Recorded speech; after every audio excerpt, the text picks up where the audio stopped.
Assalamualaikum warahmatullahi wabarakatuh. Hai semua, apa kabar? Semoga selalu dalam keadaan baik-baik saja. Bertemu lagi dengan channel ini guys, channel konten review 42 yang mereview konten YouTube-nya Vicky Naki yang berkaitan dengan Tuba Dursun.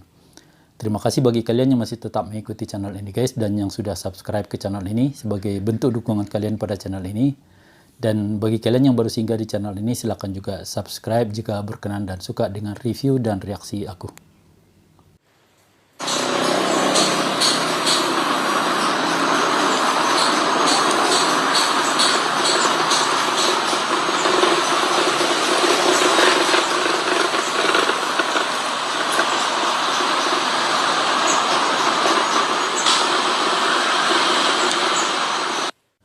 Itu tadi video yang dipost Mbak Bella ya. Terlihat Vicky bersepeda di satu perumahan, yang jelas ini bukan perumahan di rumahnya yang lama ya. Dia melewati satu rumah yang di situ parkir mobil yang sama dengan mobilnya Vicky, Honda Civic-nya yang warna putih. Ngapain juga Vicky sepedaan di sini, dan di sini ada juga Mbak Bella, sementara dia bawa mobil. Jawaban yang paling masuk akal adalah inilah penampakan rumah Vicky yang baru. Di mana yang kita tahu dia sudah pindah beberapa hari yang lalu ya. Di mana ini? BSD kah? PIK kah? Kalau melihat lebatnya pepohonan kayaknya ini bukan PIK deh. Karena PIK itu masih agak baru ya, sehingga nggak mungkin pepohonannya sudah segede-gede dan lebat begini. Cenderungnya sih aku ini BSD ya. Alhamdulillah keinginan Vicky dan Tuba untuk punya rumah di BSD akhirnya tercapai. Kapan ini dibelinya sama Vicky?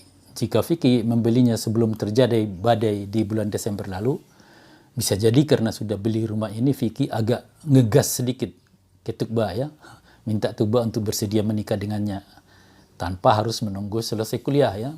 Tunggu apa lagi? Semua kebutuhan untuk memulai rumah tangga sudah terpenuhi kok. Demikian mungkin dalam pikiran Vicky. Sayangnya keinginan Vicky tidak dapat respon positif.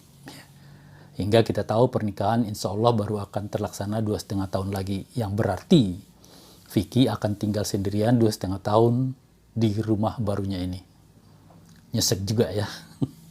Ya begitulah. Tidak semuanya bisa terjadi sesuai dengan keinginan kita. Sabar aja.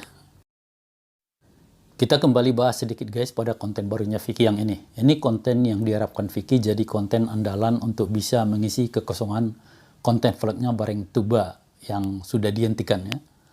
Tentu harapannya konten ini bisa diterima dan disambut baik oleh fans dan siapa saja yang suka nonton kontennya.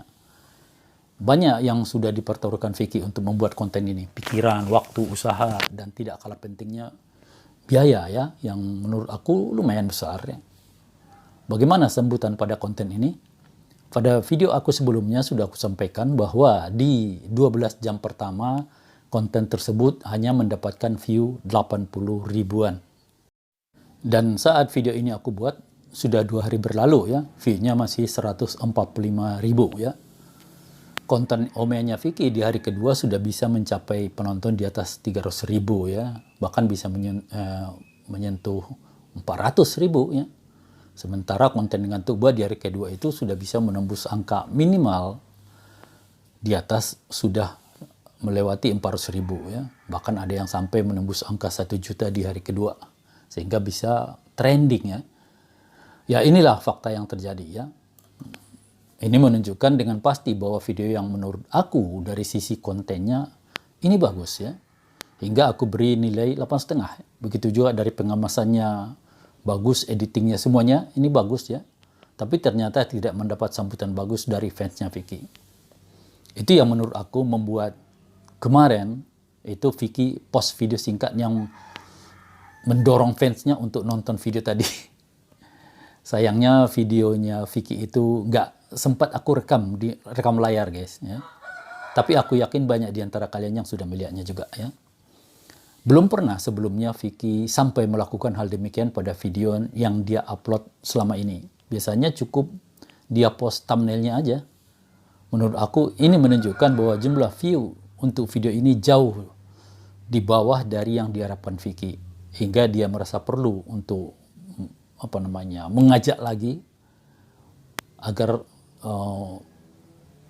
semuanya pada nonton.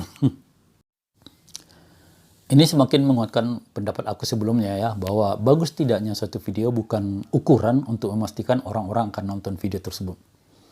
Karena ada hal lainnya, itu ekspektasi dari orang yang diharapkan akan mau nonton, ada nggak di dalam video itu. Kita tahu ekspektasi atau harapan orang-orang yang menonton utamanya saat ini pada videonya Vicky adalah pada dua jenis konten ya. Pertama, omean, kedua, vlog bareng YouTuber. Sayangnya tanpa alasan yang jelas vlog bareng YouTuber dihentikan ya. Sehingga Vicky mencoba mencari konten lain dan muncullah video tadi yang ternyata tidak sebagaimana diharapkan hasilnya ya.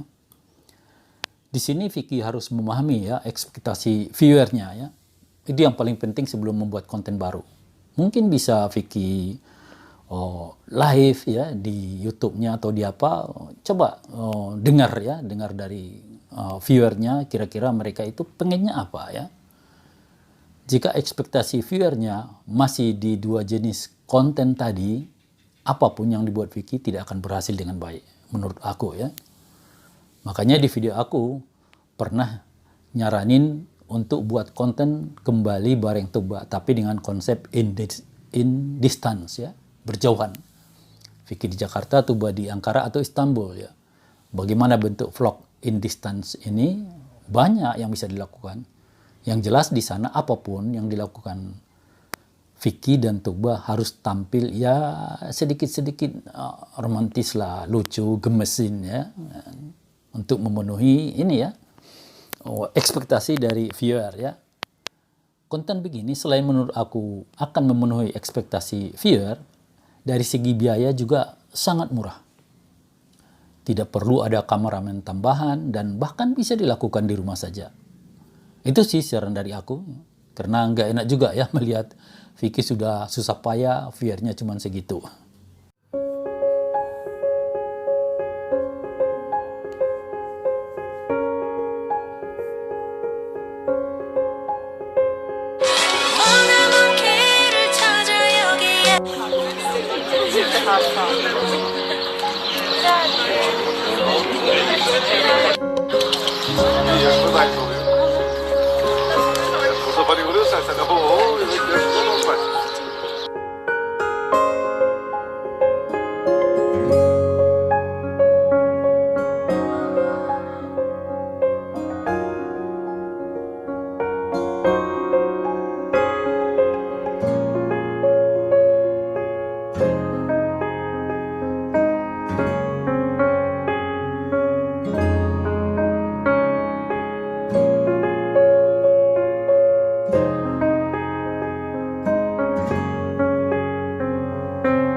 Itu tadi rangkaian video dan foto yang dipost Tuba bersama teman-temannya. Kalau nggak salah, salah satunya ini temannya yang satu kelas dengannya, yang dikenalkannya pada Vicky saat Vicky ikut masuk ke kelasnya Tuba ya.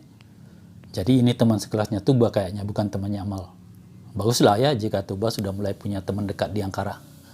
Karena Amal itu tinggal beberapa bulan lagi stay di Ankara. Dia kan ambil pendidikan setahun aja ya.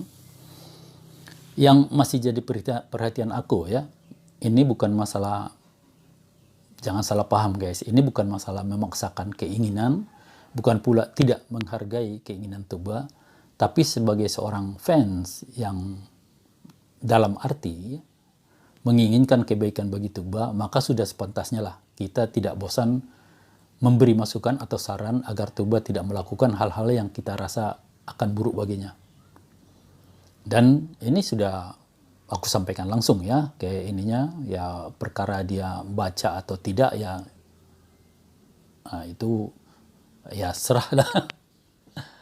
Soal apa itu ya, ini soal aurat ya. Ini terlihat lehernya yang kembali masih diekspos ya, walaupun memang tidak se-expose di season awal bertemu Vicky ya. Ya udahlah bro, biarin aja lah. Bisa saja sih aku biarin aja, tapi itu sama saja membiarkan keburukan akan menimpa Tuba. Keburukan apa sih? Pertama, keburukan dari membuka aurat itu sendiri, yang itu pelanggaran syariat ya, yang pasti mendatangkan dosa. Ini hal yang sudah sama kita ketahui lah, sesama sebagai sesama muslim ya. Kedua, sikap Tuba yang tadinya sudah mau menutup auratnya, menutup lehernya dengan baik, tapi kemudian dia buka kembali, bagaimanapun tidak bisa lagi dibantah, ini adalah sikap inkonsistensi. Bagaimanapun, munculnya sikap inkonsistensi ini akan mengurangi rasa suka pada Tuba ya. Akan ada yang beranggapan, ternyata cuma segitu aja Tubanya. Itu bagi fans biasa. Bagaimana jika pandangan itu juga muncul pada Mama Eva ya? Kita sama tahu Mama Eva seorang yang tekun ya mendalami Islam dan menjalankannya. Masalah aurat leher itu bukan masalah kecil bagi Mama Eva. Kita tahu saat Vicky ke Turki lagi di season 2, di mana saat itu hubungan Vicky dengan Tuba masih dalam penjajakan aja ya. Mama Eva sudah kasih ke Tuba penutup leher. Apalagi saat ini di mana Tuba sudah berstatus calon menantunya. Kita bisa bandingkan dengan dua menantunya Mama Eva lainnya ya, istri Dones dan Tara, yang keduanya menutup aurat dengan sempurna ya. Bisa saja guys ya, kriteria sudah memenuhi syarat jadi menantu yang pernah disebut Mama Eva, akhirnya jadi tidak memenuhi syarat ya, karena tidak konsistennya Tuba dalam ketaatan kepada ajaran Islam, bukan ketaatan kepada Mama Eva ya, ketaatan kepada ajaran Islam. Jadi ini lebih berat ya. Aku sama sekali tidak tahu ya apa penyebab yang membuat Tuba kembali membuka lehernya ya. Mungkinkah ini pengaruh negatif dari bersama amal beberapa bulan ini? Sudah banyak ya komentar senada yang muncul di live-nya Tuba maupun di postingannya tentang ini, tapi tidak digubris ya. Mungkin karena ada juga yang mendukungnya untuk melakukan apa yang dikehendakinya. Ya, kalau cuma pro dan kontra ya, Tuba buka seluruh tubuhnya pun akan ada yang pro itu. Jadi perbuatan itu disebut baik bukan karena ada yang pro atau suka, guys ya.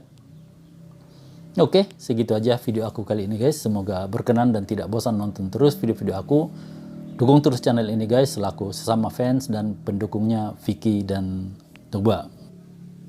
Assalamualaikum warahmatullahi wabarakatuh. See you in next video.